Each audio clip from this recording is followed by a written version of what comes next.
¿Qué tal? Bienvenidos a un nuevo programa de Crisis y Conflicto del siglo XX por TLV1. Y hoy vamos a tratar un tema que es en cierto modo complementario del anterior. Habíamos hablado de economía y guerra y hoy hablaríamos de tecnología y guerra y lo que tiene que ver con la producción. Producción, ciencia y tecnología, básicamente, que van de la mano con lo que hablamos en el programa anterior sobre economía y finanzas de guerra. Nuevamente estamos aquí con Héctor porque Raúl está convaleciente. Sí. Le deseamos una pronta recuperación, a ver si en el próximo programa podemos contar con él. Fuerza, Raúl. Sí, desde ya nuestro deseo y nuestras oraciones están con él para que se recupere pronto. Y mientras cubrimos estos temas que no son laterales, son complementarios de todo lo que hemos venido hablando en materia militar, sino y generalmente no se toca, no muy de la otra cara de la moneda de que efectivamente no se toca, porque yo hago una brevísima mención inicial y después te dejo la palabra a vos que lo manejás mejor que yo este tema. Hay una premisa de la cual no se quiere hablar. Las guerras a lo largo de la historia, más que provocar destrucción, han sido generadoras de progreso científico y técnico. Gran parte, si no la mayoría de los progresos científicos, pero sobre todo tecnológicos que ha habido a lo largo de la historia, desde la historia primitiva, han estado ligados a la tecnología, a la capacidad del armamento. Esa fue una constante. Y en la Segunda Guerra Mundial, ya había ocurrido en la Primera, pero en la Segunda Guerra Mundial yo creo que eso creció exponencialmente, porque creció en una forma revolucionaria, desde innovaciones en las tres armas, ¿no?, hasta la bomba atómica, es decir, o el desarrollo de la cohetería, que ya cambiaron la forma, la táctica y la estrategia de la guerra, ¿no? O sea, las posibilidades científico-tecnológicas cambiaron la forma de hacer la guerra y por ende la táctica y la estrategia. Claro, ¿no? La guerra es un fenómeno de gran intensidad. Por lo tanto, en poco tiempo se produce mucho, incluso mucho pensamiento. Como decía Nietzsche, la influencia del pensamiento sobre el pensamiento es el motor más grande de la historia. Y es cierto lo que has dicho, porque hay autores que mencionan a las guerras como el motor de desarrollo más importante, porque todos los elementos que nosotros hoy día manejamos habitualmente y creemos de que, digamos, han sido eternos, son de los últimos 100 años. Además, un factor técnico empresario, la rapidez de la prueba y el retorno, es decir, la competencia de las armas, el desarrollo de blindados frente al desarrollo de la artillería contra blindado, claro, el desarrollo de submarinos y la defensa antisubmarina, el desarrollo de aviones. O sea, desde el punto de vista científico-tecnológico, la Segunda Guerra Mundial fue un salto cualitativo y además exponencial en el progreso técnico, objetivamente, más allá del destino para lo que fuesen usados, ¿no?, como el caso, digamos, paradigmático de la bomba atómica, ¿no?, que cambia totalmente la lógica de gran parte de la estrategia de guerra. Yo no sé si conviene hacer mención según áreas, porque ocurre que los cambios relevantes se dieron primero en las tres armas, en el ejército de tierra, en la aviación y en la armada, ¿no? Si querés seguimos un orden de... Sí, pero hay aspectos que abarcan a los tres, sí, ¿no? Por ejemplo, no podemos detenernos tanto, pero agradezco mucho a Antonio de la Huerta, que es el especialista técnico en esto, que nos ha dado mucha buena información y nos ha orientado. Por ejemplo, en materiales. hay una evolución de los aceros Sí. desde los años 30 hasta el 45, en muy poco tiempo, Sí. digamos, las aleaciones nuevas, Sí, sí. que ha sido prodigioso. Pensemos el acero al tungsteno, los blindajes fundidos, laminados, la ausencia de soldadura, como los acorazados de bolsillo, Claro. como el famoso Graf Spee, o sea, que Sí, se sí. ahorra una cantidad en bulones, Sí, sí. digamos, Sí, sí. de peso que para cumplir además Sí, con las la limitaciones de los guerra, la tratados. guerra se usa el ingenio al extremo, exacto. Un dato, los acorazados ingleses de la clase del rey Jorge V, las planchas se hacían en Checoslovaquia y Alemania respetó el tratado naval del 35 porque permitía, digamos, que los ingleses aprovecharan ese acero de mayor calidad, ¿no? Perdón, recordemos a los espectadores que el acuerdo naval anglo-germano de 1935 establecía una relación de paridad asimétrica en las flotas británica y alemana, donde Alemania recuperaba una capacidad de tonelaje, pero con restricciones frente a la flota británica, porque se comprometía Alemania que iba a tener un potencial naval el 35% en relación al potencial británico. Claro, que fuera un salto cualitativo y cuantitativo enorme respecto de Versalles. Claro, sí, por un lado era una victoria con respecto al Tratado de Versalles, una victoria política en acercamiento bilateral a Gran Bretaña, y después una posibilidad que después de la guerra, bueno, esas restricciones se saldaron, ¿no? Que eran las restricciones del arma submarina, sí, donde sí, los ingleses no habían fijado tantas restricciones. El cromado interno de los caños de armas, que esto es una invención soviética, los plásticos nuevos, la baquelita, Ajá. por ejemplo, ¿no? El clad metal, que era un tercio de cuproníquel y un tercio de acero, que es americano. Es decir, de distintas procedencias venían estos avances tecnológicos. El resorte de planchuela, en vez de ser un resorte así, es una planchuela, digamos, esto es soviético, ¿no? Un pretensado. Y algo que es considerado, es increíble esto, ¿no? Es considerado el invento más importante de la Segunda Guerra Mundial. ¿Cuál? Que es alemán. El bidón. ¿El? Bidón. Ah, ¿es? La jerrycan. La famosa rectangular que se ve en todos los noticieros que se ve. A partir del 37, estándar en las Fuerzas Armadas alemanas. ¿Por qué? Porque frente al barril estadounidense y frente al galón imperial, a los galones imperiales ingleses, la jerrycan era más liviana, más manuable, no necesitaba embudo y además tenía una enorme ventaja, que era que tenía 3 manijas, una en el medio y 2 casi laterales, cosa de que pudiese ser pasada de hombre a hombre rápidamente, tanto con agua como con combustible, de acuerdo al color con que estaba pintada. Y los alemanes lo hacían por estampado, no había soldadura, era tal la precisión que se estampaban las 2 mitades, quedaban como unas, digamos, lengüetitas, pero se estampaba y nunca perdía. Es curioso, pero en el año 39, porque había una asociación entre Alemania y otros países, por ejemplo, con los norteamericanos, ¿no? En la empresa que hacía el escarabajo Volkswagen, ¿no? Y después el Kubelwagen, digamos, el Jeep alemán, el Schwingwagen, el que era anfibio, ¿no? Y una empresa estadounidense que también fabricaba automóviles, camiones, los ingenieros eran amigos. Entonces en el 39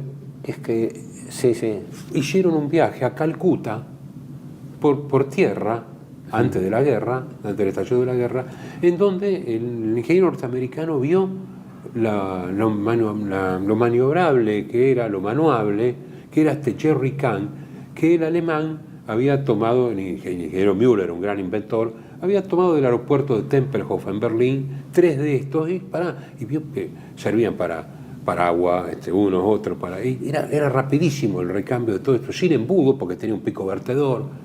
Lo primero que hace en Calcuta se toma, y el otro le explicó cómo era el estampado y todo. Lo primero que hace cuando llega a Calcuta se toma el avión y va a ver a Roosevelt, el Departamento de Defensa, y le dice, miren lo que es esto. No le dieron bolilla. Recién en el 42, 41, los norteamericanos vieron la ventaja de esto, y los ingleses también, entonces lo copian. Pero no podían hacer un estampado tan perfecto, entonces tenía la mitad hecha con soldadura. Pero digamos, todavía hoy en día se lo ve, bajo distintos modelos, el Jerry Kahn, Jerry por el alemán en inglés, ¿no? Bueno, en economía hay una premisa que dice la economía se hace imitando. Y en materia de competitividad técnica y militar, más todavía, porque bastaba que se impusiesen algunas cuestiones. Es más, habría que agregar muchísimas cosas, sobre todo porque, como siguiendo el refrán famoso de que la necesidad es madre de la invención, los alemanes, por ejemplo, dos de los que considero sustituciones revolucionarias fueron, por un lado, la gasolina sintética, ¿no? El producir, que después había la invención y la aplicación todavía se llevaba a cabo en Sudáfrica. Sí. La obtención de carburante a través del gas, de petróleo, ¿no? El petróleo sintético, porque Alemania, cuando primero pierde los campos, no llegó a utilizar prácticamente los yacimientos del Cáucaso, pero sí los de Ucrania. Pero cuando primero en el 43 pierde Ucrania y después en el 44 los de Ploesti en Rumania, queda los últimos yacimientos en la zona de Hungría, ¿no? Pero viene el problema crítico de que la producción de combustible de petróleo sintético alemán, que ya se venía practicando con éxito, aunque con mayor costo, pero no daba abasto, es decir, eso fue una de las grandes restricciones que hubo. Al final, ¿no? Claro, la desproporción. Y otro ejemplo también característico fue el proyecto Buna, el caucho sintético, que también, mientras que los japoneses no tuvieron ese problema, porque ellos ocuparon la zona de Malaya, pero no podían hacérselo llegar. Pero en Alemania, el proyecto Buna era el proyecto de caucho artificial, porque hay una cuestión clave, que es esta. El factor clave para diferenciar entre las dos guerras mundiales y el gran progreso tecnológico que hubo, estuvo dado fundamentalmente en materia de tierra por la motorización. La motorización, es decir, eso fue lo que cambió la táctica y la estrategia de la guerra. La infantería motorizada, ni hablar los blindados como unidades autónomas, que los que lo emplearon como tales fueron los alemanes, creando unidades de blindados autónomas independientes de la infantería. La infantería motorizada, aquí se menciona, los cañones autopropulsados. Sí, por eso cuando vayamos a ejército, ahora estamos en las cosas en general. Vos decías en materia de progresos primero, en cuanto que pueden usar cualquiera, tecnología de materiales, todo eso. Y de la electrónica, el radar. El radar existía como concepto ya en la época cuando Marconi, con los efectos de que una onda eléctrica se puede transformar en una onda electromagnética por rebote, entonces el eco podía ser investigado y daba distancia, altitud, entidad, ¿no? Y eso lo fueron perfeccionando varios. Y su correlato, el sonar para la detección del ruido submarino. Claro, el sonar que es que un radar marino. Y todo esto depende del famoso magnetrón de cavidades, que es un aparatito que transforma la energía eléctrica en electromagnética por ondas. La General Electric y la Telefunken estaban en esto, pero los ingleses avanzaron más porque llegaron a, con el tamaño de un libro, a emitir una onda con una antena chica. Los alemanes tenían radares muy buenos, pero no tenían la misma longitud, y tenían los Freya y los Würzburg, que eran los grandes radares con enormes pantallas de detección, sí, ¿no? Antenas, digamos, y que en cambio los aliados lo miniaturizaron bastante, hasta que a partir del año 43 los aviones tenían radares, digamos, ¿no? Tenían y sí, radares es dentro lo de los que aviones. comentábamos en el programa de la vez pasada, es decir, esta competencia, esta relación de competencia y prueba inmediata, porque la guerra lo que permite es experimentar en vivo y en directo, y generalmente a costa de sangre o derrotas, ¿no? Ventajas y desventajas de la guerra. El caso concreto fue la competencia en tanques entre velocidad y blindaje y artillería, es decir, ¿qué se sacrificaba? Los alemanes al comienzo de la guerra, los Panzer eran de estructura más, de blindaje más liviano para permitirle más rápida movilidad. Claro, ¿no? sí, sí. Después empezó el tema de la coraza, que disminuía la velocidad. Las espoletas de proximidad norteamericana contra los kamikaze, la espoleta por fotoeléctrica alemana, digamos, no por sombra. Y las minas magnéticas que tiraban los alemanes. La medicina. Penicilina. La penicilina, ¿no? Por Fleming a partir del 28, pero no le da mucha importancia hasta que se dan cuenta los aliados. Mira, en algún lugar yo leí... Y las sulfonamidas alemanas, ¿no? Exacto, en algún lugar yo leí que como que dice que el gran salvador de la gran mortalidad en la guerra fue el uso generalizado de la penicilina, porque claro, si no, las heridas de guerra hubieran derivado en una proporción muchísimo más alta en la muerte de los heridos, ¿no? Mientras que gracias a la penicilina se salvó... La penicilina realmente se produce muy masivamente antes de Normandía. Sí. Ahí en el 44, donde los aliados tienen la penicilina, 100.000 creo dosis, 100.000 soldados inoculados por penicilina, incluso como preventivo. Antes estaba la sulfamida, la sulfapirimidina, que inventan los alemanes en el 33, 34, el Prontosil, que es una anilina, que también se descubre por casualidad, porque para teñir unos bacilos y digamos, ven que los atonta la anilina, entonces eso era un polvo que se tiraba directamente sobre la herida. Pero digamos, todo esto es cierto. No, incluso en materia química. A mí me sorprendió esto. Bueno, he sabido, hubo un fantasma que se agitó durante toda la guerra, que fue el fantasma de la guerra química. Se temía desde un primer momento, la gente lo recuerda porque los primeros días de guerra, por ejemplo, documentales en Londres que mostraban a la gente probándose máscaras antigás, etc. El gran fantasma de toda la guerra fue que no se desatase una guerra de gases, ¿no? Claro. Porque se habían hecho progresos muy fuertes y la experiencia de la Primera Guerra Mundial había sido desastrosa del estado que quedaban los soldados, ¿no? Afectados. Y notablemente el país que se abstuvo de usarla, pero que tenía las armas químicas más perfeccionadas, era Alemania. Sí, el eurogases. El eurogas. Aparte porque era el gas y la contaminación por contacto.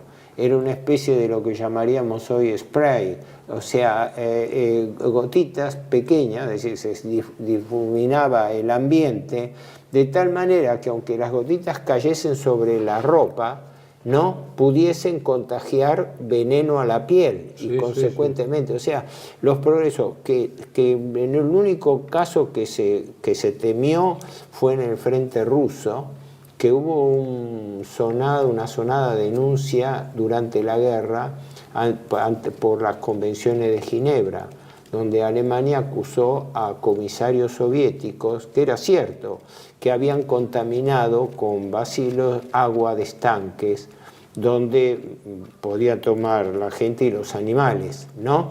Y que después se desechó diciendo que había sido una iniciativa unilateral de comisarios soviéticos, Bueno, que no había... eso fue una respuesta porque en el cruce del Bug, en el 41, los alemanes tiran con artillería proyectiles incendiarios y de aire comprimido. Entonces eso es como una pequeñísima bomba termobárica de las actuales fuerzas. Entonces dijeron que habían tirado un arma química. Entonces ahí se estabilizó la cosa, ¿no? No, pero fundamentalmente... La lata de carne, la lata del corner beef, esto es un invento fundamental, importantísimo. Sí, una vez me acuerdo haber leído una lista de productos que se utilizaron en la Segunda Guerra Mundial y los que se copiaron también, ¿no? El caso de que la famosa Coca-Cola fue imitada en Alemania, mejor dicho, se creó la competencia en Alemania de la Fanta. La Fanta, sí, que es la Fanta, que era con naranjas italianas y griegas, digamos, del Mediterráneo. Sí, o sea, había, por un lado, como pasa siempre, la necesidad es madre de la invención y, claro. y los países del eje estuvieron más forzados por ese estímulo, por la falta de insumos. Bueno, vamos al próximo bloque, ya más a las armas. A las armas específicas. TLV1 se complace en anunciar que estará transmitiendo en su canal TLV1 Clips valiosos programas emitidos antes de la censura sufrida. El lienzo prohibido, El revés del derecho, Combates por nuestra historia, Disenso, Historias de Malvinas, entre otros que podrán encontrar en este enlace.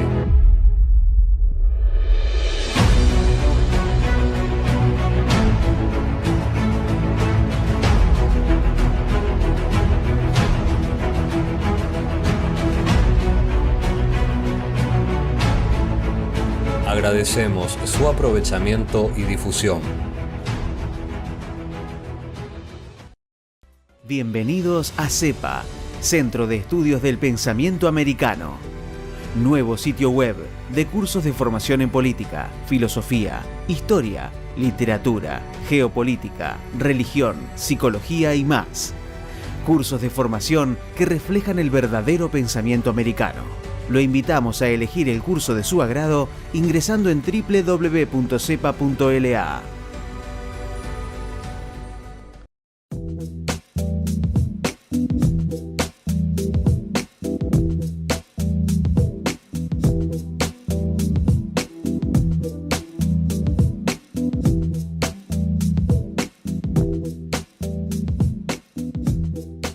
Decir siempre la verdad primero tiene un precio. Dependemos de tu ayuda. TLV1, toda la verdad primero.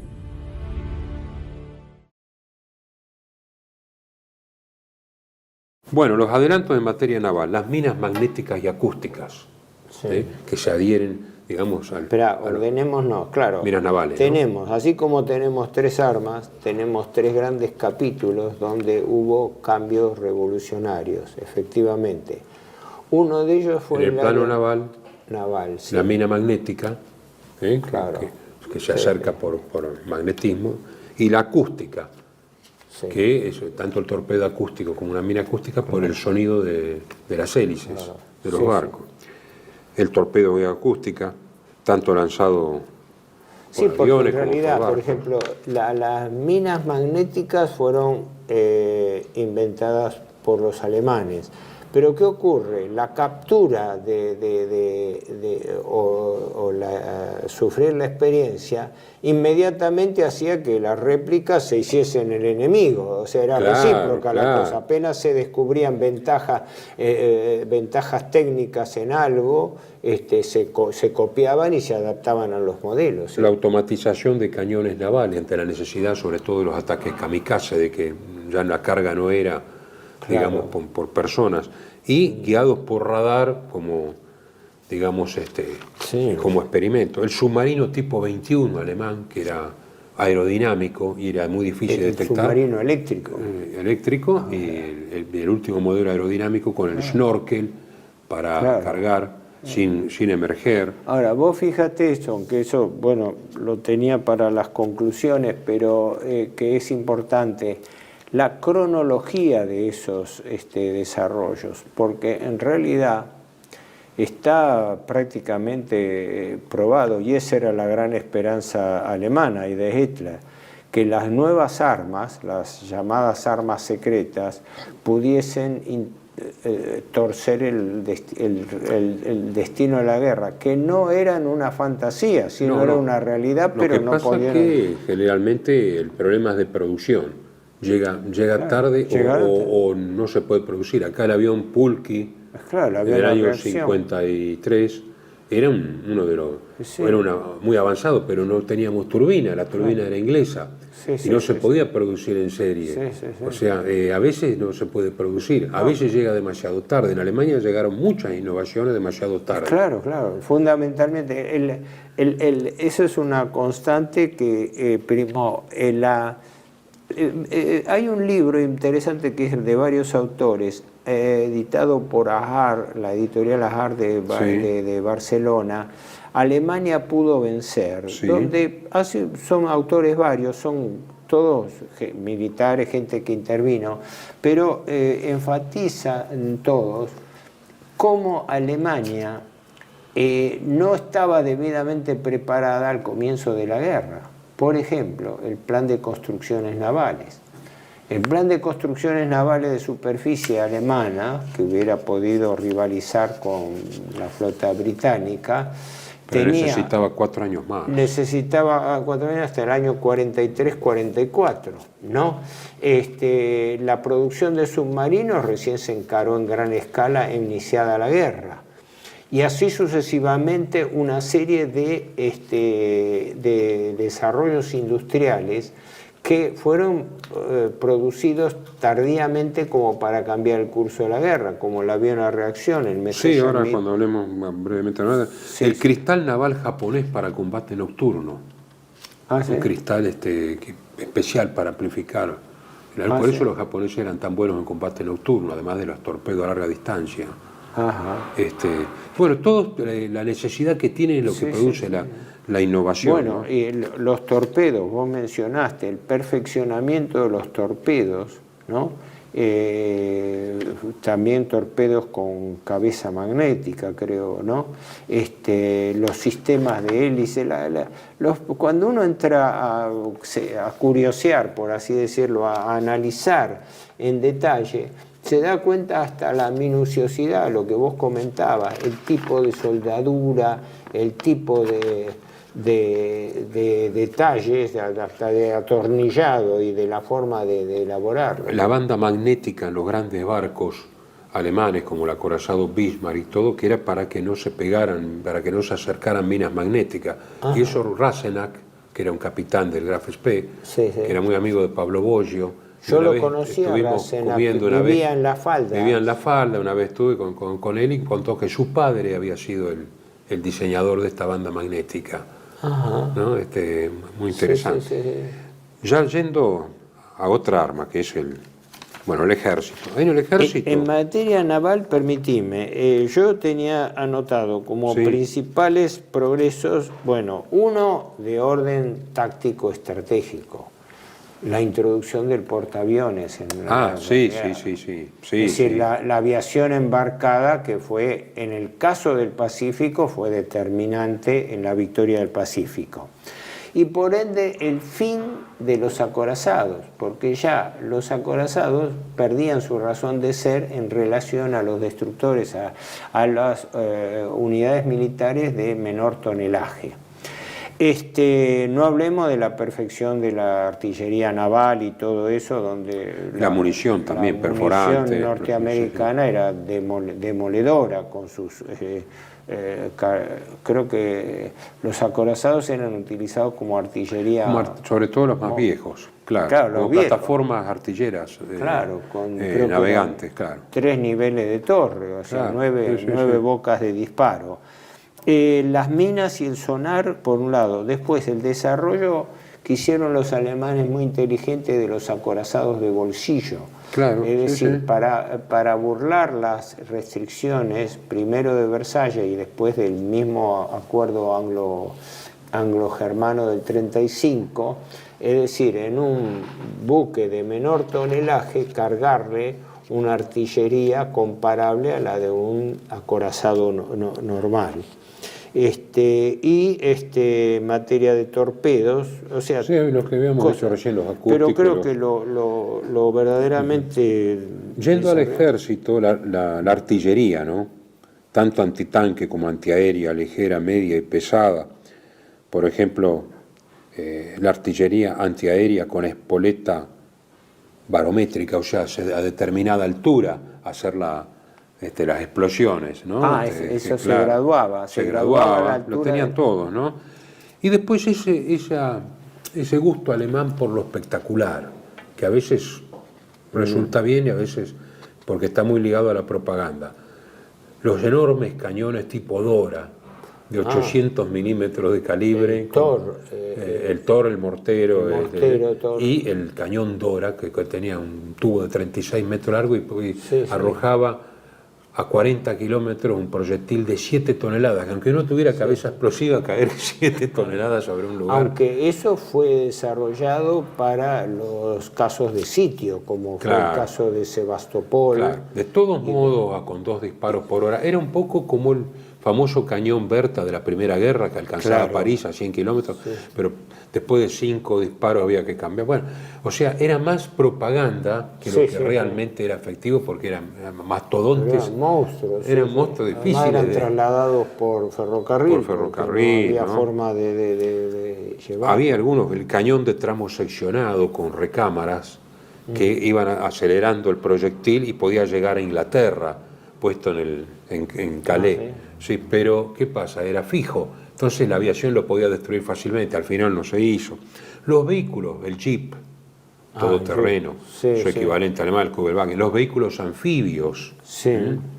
Los famosos que a mí me fascinaban desde chico, los vehículos anfibios de ruedas, que eran a la vez tenían lancha, una forma de lancha que se utilizan también hoy en día para todo tipo de patrullaje. Los rusos, el deslizador con trineo con la hélice grande atrás, el trineo para ir sí, el deslizador a hélice, un trineo con hélice grande con tropa arriba. Sí.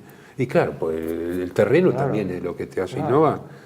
Los fusiles y subfusiles de chapas tampadas se ahorra muchísimo peso, como el Sturmgewehr 44, el famoso alemán, que dicen que es el AK-47. En realidad fue desarrollado casi paralelamente, y después los rusos el que lo sacaron. Tenía las 2 patas de delanteras, porque...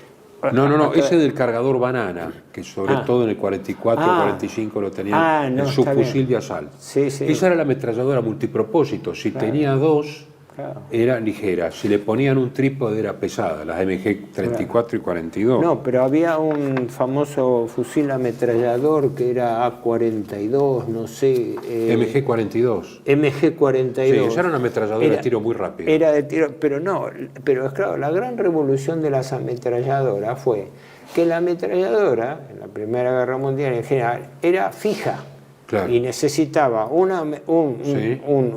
ametrallador y un asistente que le preparase la ristra de todo. Mientras que luego la ametralladora se hace portátil. Con las nuevas técnicas de estampado, con materiales más ligeros. Claro. Se hace portátil, claro. Y la velocidad pasa de 600 disparos por minuto en la Primera Guerra Mundial a 1100. Sí, 1200 en la segunda, en esas MG. Como dice Liddell-Hart, la ametralladora es infantería concentrada. Si yo hago 1000 disparos por minuto, significa que estoy reemplazando a 1000 personas que tiran un disparo de fusil. Claro, Es claro. increíble. Sí, ¿no? sí. El lanzacohetes antiaéreo portátil, pero nunca no se desarrolló, el Flieger Faust, que se podía, digamos, derribar un avión a baja altura con un cohetazo, pero no se fue, al final no se hizo, ¿no? Pero, ojo, en materia de tecnología, la gran revolución, no fue la única, pero entre la primera gran revolución fue la motorización. Y por ende, no solamente la infantería motorizada, sino los blindados. Los blindados. La revolución de los blindados. En los blindados la hegemonía la tenía Alemania y la Unión Soviética. Sí, sí. Son los blindados ligeros, pesados, más perfeccionados, más acabados. Los norteamericanos reemplazan eso con la enorme producción. El Sherman era un buen blindado, pero no estaba a la altura de un T-34 ni de un Pantera. Lo que pasa es que eran 5-1 cuando combatían. Los ingleses, Después, cuando muy los malos blindados los alemanes ingleses. abren con el Tiger, Claro. Pero en realidad creo que los Tiger tenían también la contra de su pesadez. Muy pesado, claro. y para llevarlos el mejor blindado alemán y los dos mejores de la guerra son el T-34 ruso y uno parecido que el Pantera, que también tiene Pantera, la coraza oblicua, porque Claro. el proyectil no puede resbalar y no penetrar. Claro, y el claro. Panther es un tanque que es el único que tuvo Y la motorización, visor nocturno. claro, la mayoría, yo tengo, qué sé yo, estadísticas de producción que demuestran en forma demoledora lo que era el uso de estas armas, ¿no? Pero la gran revolución que hubo fue en la artillería autopropulsada, ¿no? Que no era solamente los tanques, sino la artillería autopropulsada. Me llamó la atención lo siguiente: durante toda la Guerra Mundial, los aliados, entre tanques, artillería autopropulsada y vehículos de arrastre de artillería, produjeron 4.350.000 piezas. El eje, tomando fundamentalmente Alemania y secundariamente Japón, produjeron 670.000. O sea, 4.300.000 contra 670.000. O sea, una relación de 6,5 veces. Por eso lo que yo llamo la estrategia del número. La estrategia del número, es decir, llegaba un momento en que el perfeccionamiento de las armas, sobre todo esa fue la angustia del desarrollo alemán, de que las nuevas armas no estaban disponibles a tiempo y aunque lo estuvieran, tenían una desproporción del número impresionante. Y después, artillería, morteros y cañones, los aliados fabricaron durante toda la guerra 6.800.000 piezas contra 1.300.000 de todo el eje. Sobre todo los rusos. O sea, la artillería hasta el día de hoy sigue siendo el arma soviética rusa, Claro. por excelencia, porque Pedro el Grande creó la gran escuela de artillería en Rusia. Las famosas que llamaban las Katyushka. Eso entra dentro de la artillería, los órganos de Stalin y el Nebelwerfer alemán de 6 tubos, que era una contrapartida, y después todo lo que es cohetería, digamos. Y después la artillería móvil, la bazooka, es decir, el caño disparador. El caño disparador, bazooka, Panzerschreck, que es el bazooka alemán, y el famoso Panzerfaust, que servía para una sola vez, pero se podía producir por miles, y lo podía manejar cualquiera, una mujer, un chico, que con una carga hueca. La carga hueca en la batalla de Berlín. Claro, la carga hueca es terrible contra cualquier blindado. En Alemania es curioso, hasta el 43 se producen más tanques y menos cañón autopropulsado, y después más cañón autopropulsado y menos tanques, porque el cañón autopropulsado es defensivo. Claro. y el tanque es ofensivo. Cuando Claro. eso demuestra Ya era cómo ya cuando la guerra cambia de... El repliegue que se producía. Y después están los tanques especiales para desminar con unas ruedas grandes, los tanques para desembarco, bueno, los Lo que vehículos pasa- de desembarco, lo ¿no? Que que- tienen la planchada y desembarca la tropa. Claro. Los Lo que norteamericanos pasa lo es, claro, perfeccionaron que mucho. dentro de toda esta gran carrera competitiva de ofensiva-defensiva, desde el punto de vista tecnológico, tuvo un factor tiempo y un factor cantidad. El factor cantidad fue la capacidad de producción aliada, sobre todo norteamericana, que excedió todos los límites y que no tenía restricciones, porque Estados Unidos tenía toda su industria intacta detrás del Atlántico. Claro, no, era inmune a la ofensiva Inmune.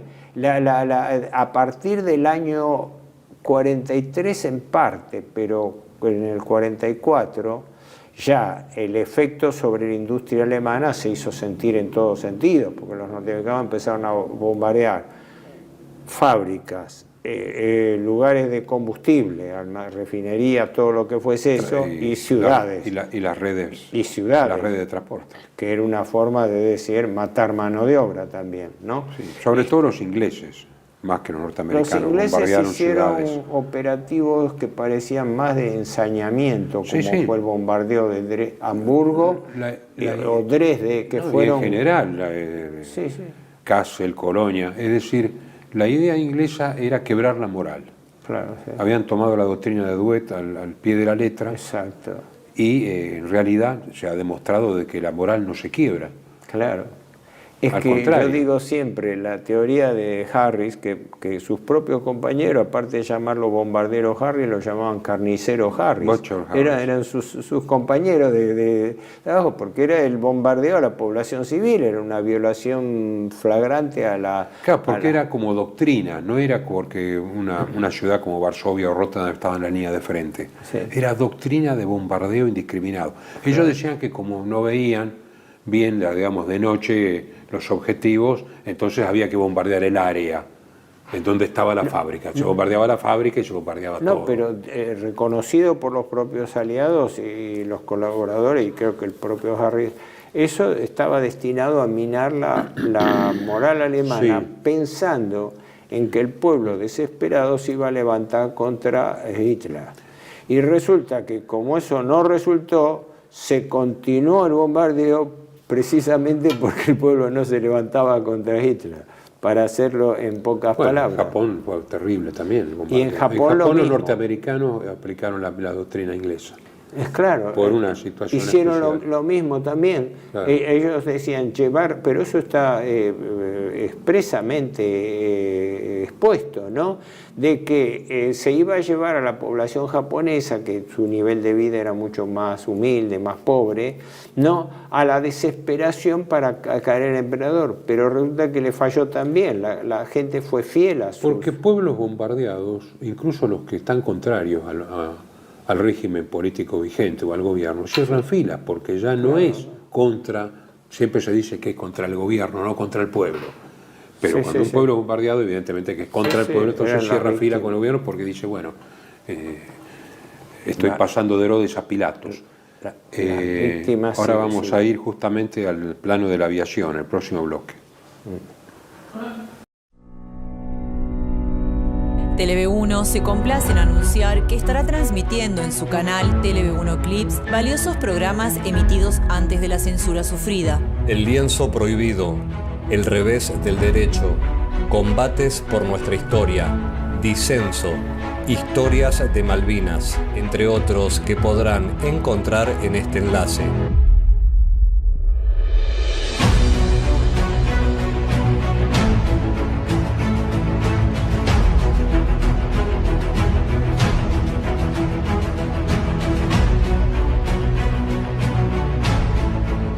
Agradecemos su aprovechamiento y difusión.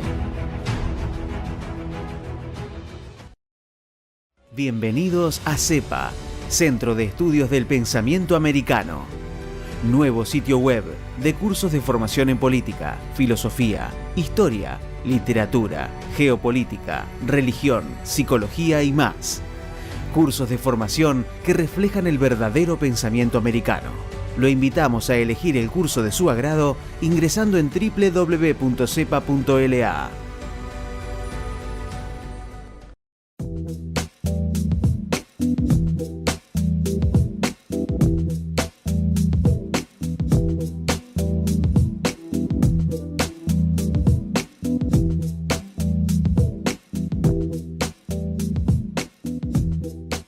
Decir siempre la verdad primero tiene un precio.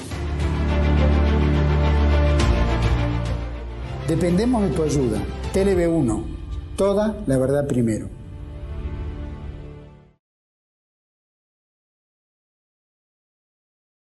Bueno, ahora pasamos a donde quizá hubo más innovaciones, que es en el plano de la aviación.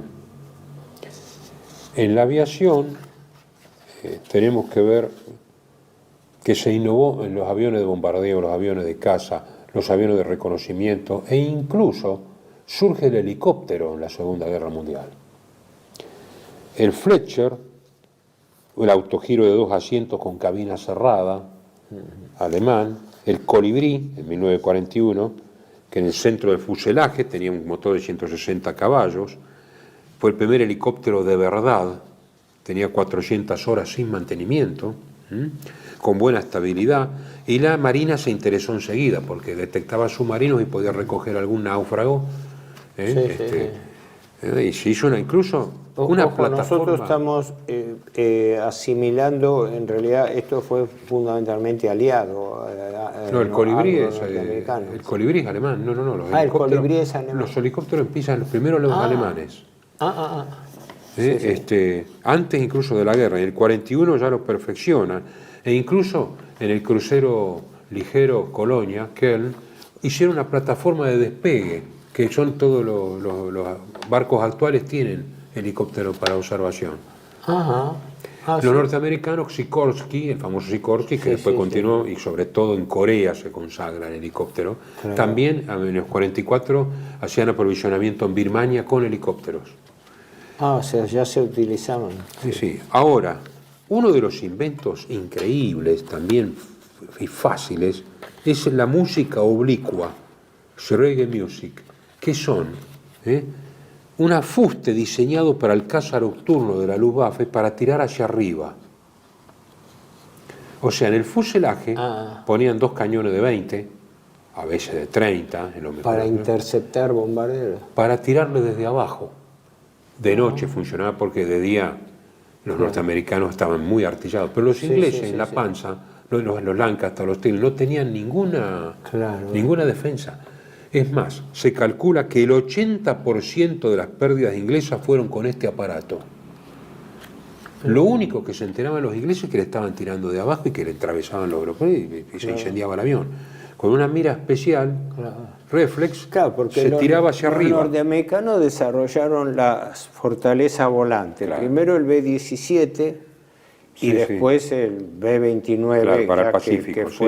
Y el B-24 era bueno también, Liberator. El que atacaba desde el Mediterráneo. No, el B-24 era cuatrimotor también. Atacaba del Mediterráneo. Y el B-25 era bimotor. Pero eran norteamericanos que hicieron. Este es otro tema, que vamos a la aviación. Los alemanes idearon una cantidad de municiones. Entonces, ¿qué pasa? A veces el mismo calibre no podía emplearlo el avión porque la munición era más corta o más larga. Y en la base había aviones que podían usarla y otros no. Hasta ese perfeccionamiento, digamos, de que bueno, ya hay que... Los norteamericanos dijeron ¿cuál es la munición suficiente como para abatir? Estandarizaron. Y la más liviana posible para llevar. Y la 12,7, que es la calibre 50. Bueno, metémosle al Mustang 6 de 12,7. Los alemanes metían una de 20, una de 12,7, dos de 12,7, 2 de 7. Es decir, salvo los aviones bimotores que estaban muy bien armados, pero eran de caza nocturna. La caza nocturna alemana fue la más eficaz. Pero los ingleses también estaban mal armados. Hasta que llegó el Mosquito, digamos, Aunque motor. había una división de tareas justamente por la potencialidad y la cantidad de números, que los norteamericanos llevaban a cabo operaciones diurnas, mientras que los británicos lo hacían nocturnas para protegerse un poco más de... Es que no tenían la artillería de defensiva que tenían los norteamericanos, porque eran cañones de tipo pom-pom que eran cañones muy livianos, 0.30. Y ahí hay que señalar también la artillería antiaérea, la Flak. La artillería antiaérea que era dirigida por gente joven, incluso por chicos jovencitos con un instructor. Creo que el Papa Ratzinger, el anterior sirvió, Papa, estuvo como también. 15 años. Sí, porque según creo que la organización era así. La artillería antiaérea se colocaba en la periferia de las ciudades, no en el lugar que iba a ser bombardeado, sino en lugares de la campiña aledaña de donde se pudiese disparar contra los aviones. Y la dotación estaba constituida generalmente por un oficial, alguien que desde ya sabía y comandaba. Pero quienes servían los cañones eran muchachitos jóvenes.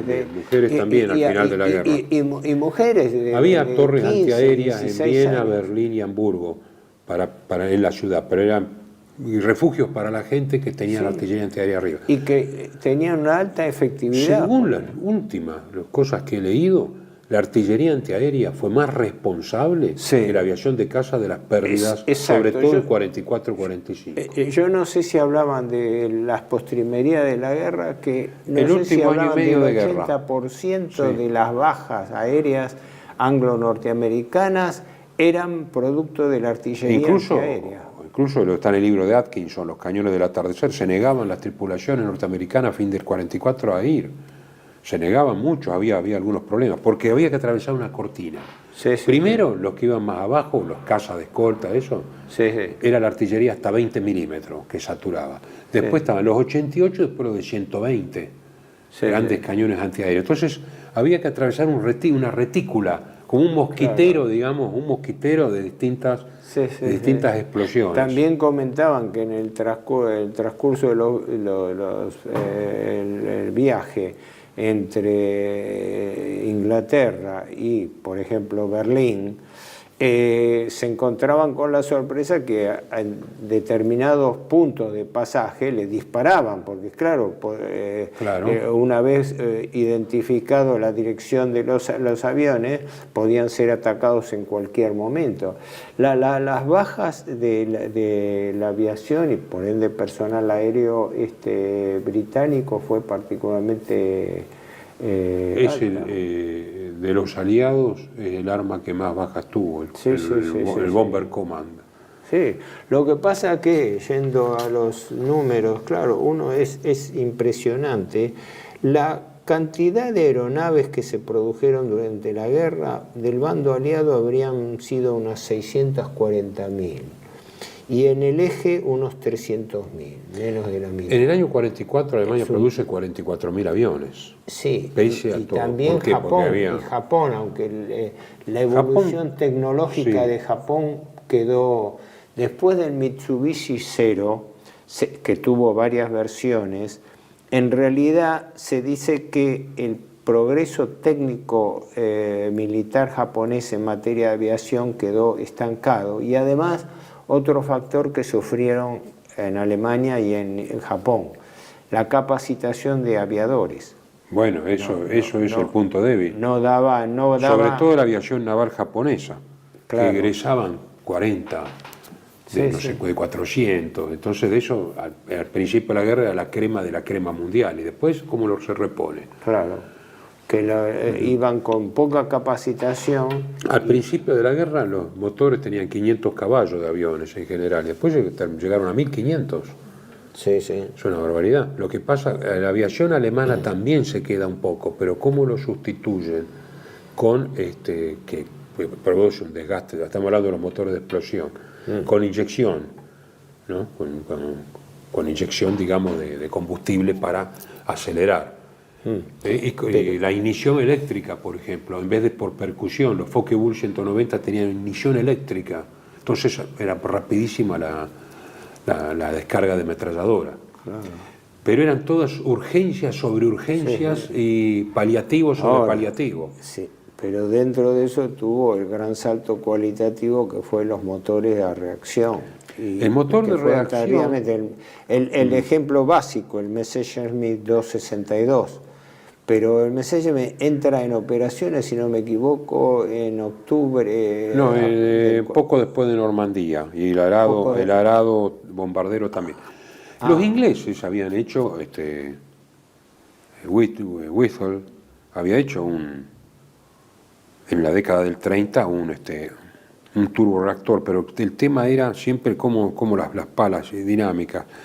Y Heinkel dice, en vez de que sea una turbina de gas interna, digamos por inyección, con lo cual el primer avión, o sea, externo al rotor, el primer avión operativo va a ser el 262, pero el primer avión de prueba es en agosto del 39, el Heinkel 178, primer avión de reacción del mundo.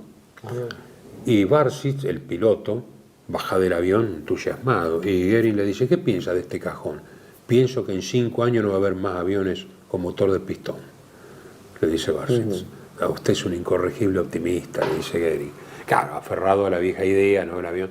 Claro, y después cuando las papas quemaban, en octubre del 42 podía estar operativo el 262. En octubre del 42. Que ahí se dice hubo una controversia de que el diseño original, porque el 262 estaban ya previstos o pensados, diseñados desde el año 42, pero se tardó en armar la producción en escala para aviones a reacción, por eso fueron puestos en circulación recién en el 44 y en forma insuficiente, pero hubo una controversia porque habían sido diseñados como cazas interceptores, 4 de 30, que eran el terror de los aliados. Sí, 4 de 30 milímetros. Rudel fue piloto de 262, ¿no? No, era piloto de Stuka. Galan, Novotny, toda esa escuadrilla, que eran todos cruces de caballero, tenían 262. 262, sí. Además con técnicas que ellos mismos desarrollaron. El problema del 262, como siempre en Alemania, era que no había suficiente cromoníquel para las turbinas. Entonces, si uno aceleraba de golpe, estallaba, que es lo que le pasa a Novotny, que se quema, digamos. Sí, siempre se ha atribuido anecdóticamente que Hitler malogró el proyecto porque Hitler dio directivas de que el diseño fuese adaptado a que el 262 fuese cazabombardero para llevar una bomba, bombardeo a Londres, mientras que el terror aliado era los cazas a reacción que tenían mayor velocidad y que hicieron... En realidad nadie hizo caso de esa orden porque era un caza. Por ahí le metían una bomba, lo fotografiaban, pero cuando tuvo que condecorar a no sé a quién, a Novotny o a quién, por haber derribado con el 262, no ocultó su disgusto ni en la ceremonia, Hitler. Sí, pues.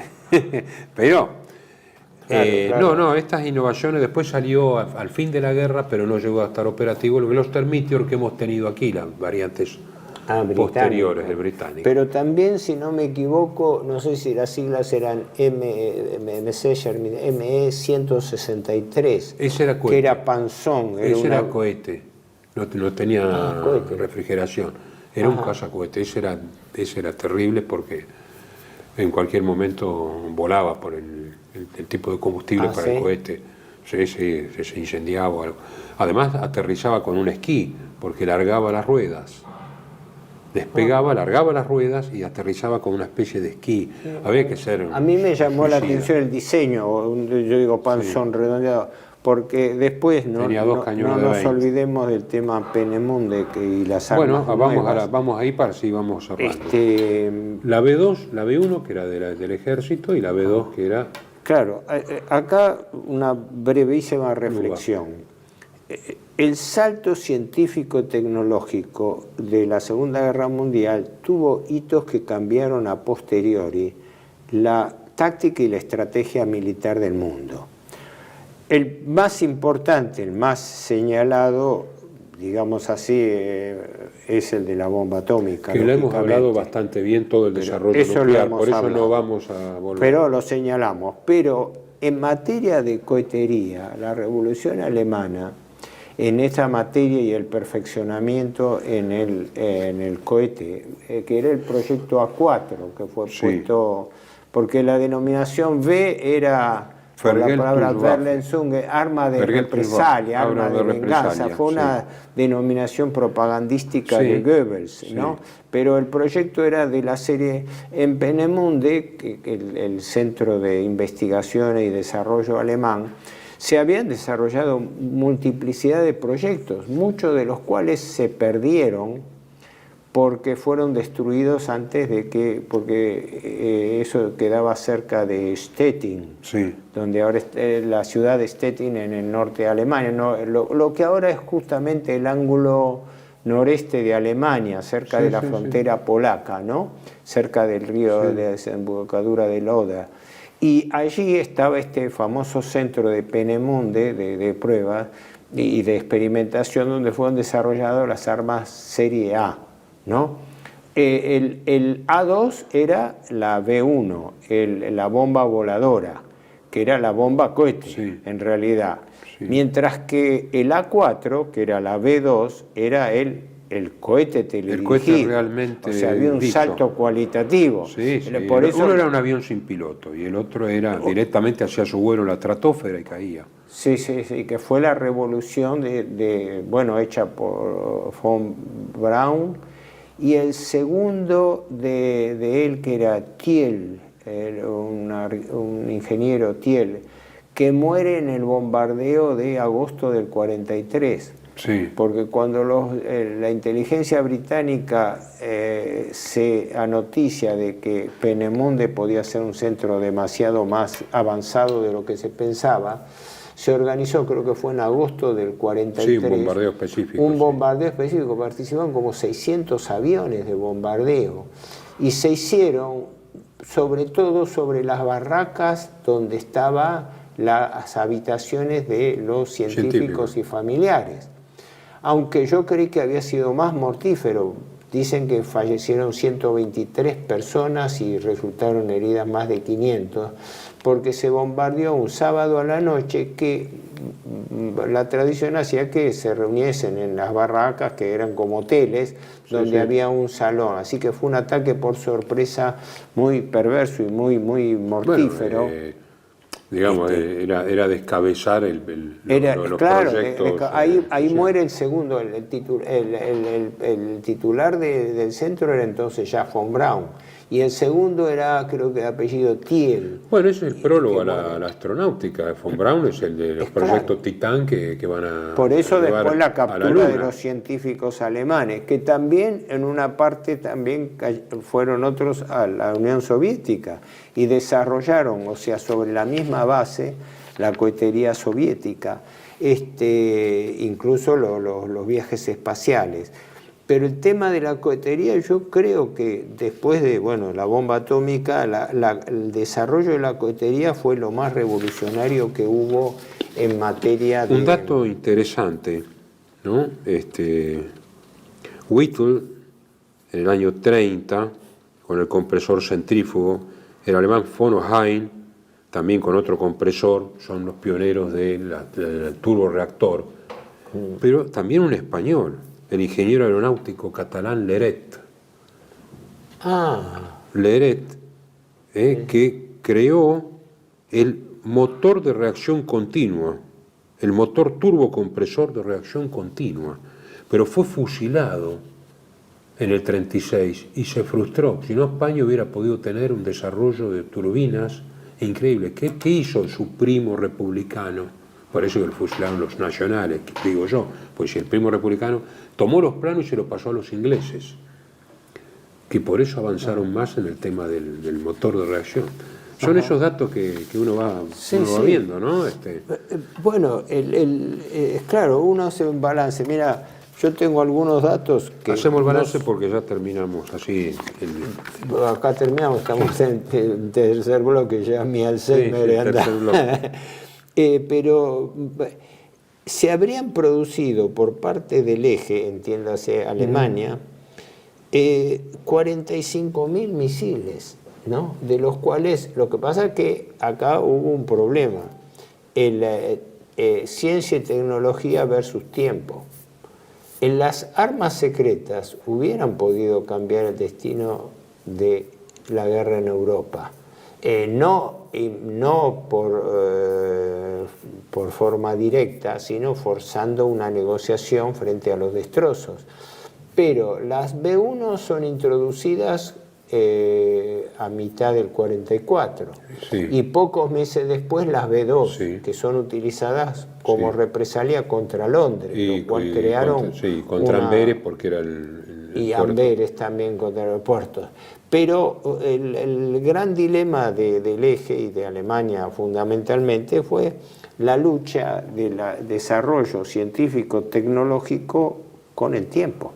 Con el tiempo, como fue con el submarino eléctrico que sí, no llegó a lo que ocurre que la guerra. Entre el bloqueo y los bombardeos continuos, claro. También, aún teniendo más tiempo, sí.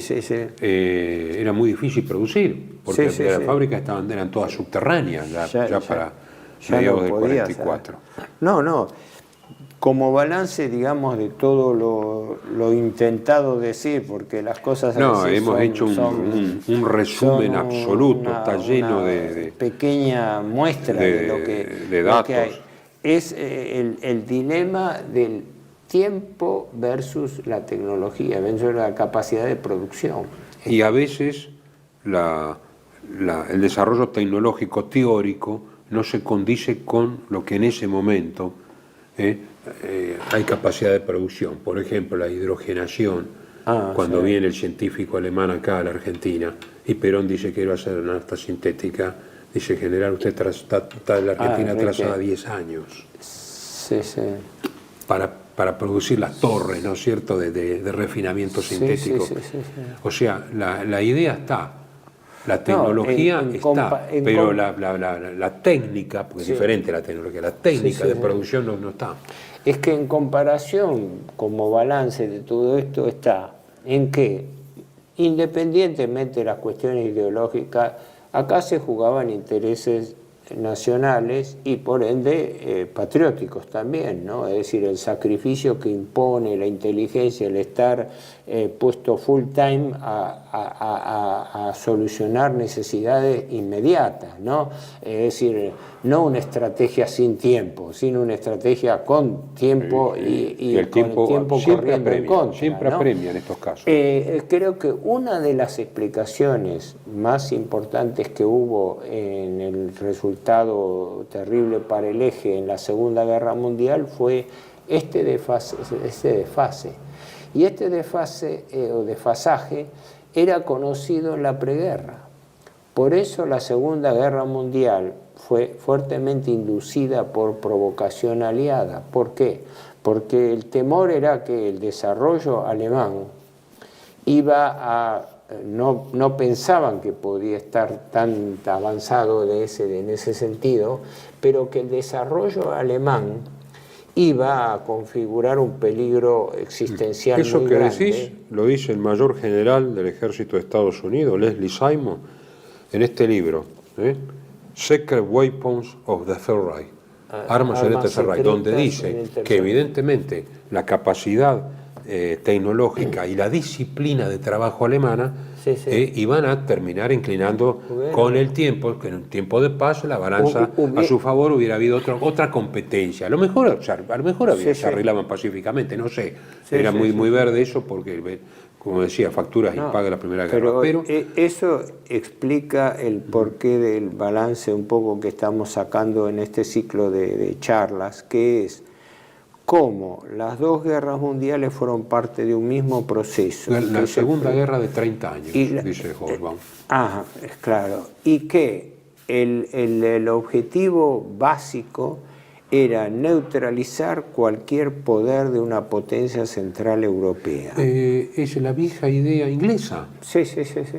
Que no haya una flota superior a nuestra, pero que tampoco haya un poder capaz de hegemonizar el continente. El continente. Y que eso estuvo a punto de frustrarse en el eje pero no se dio por una razón de este desequilibrio, la ciencia y la tecnología versus el tiempo. Y la desproporción de medios.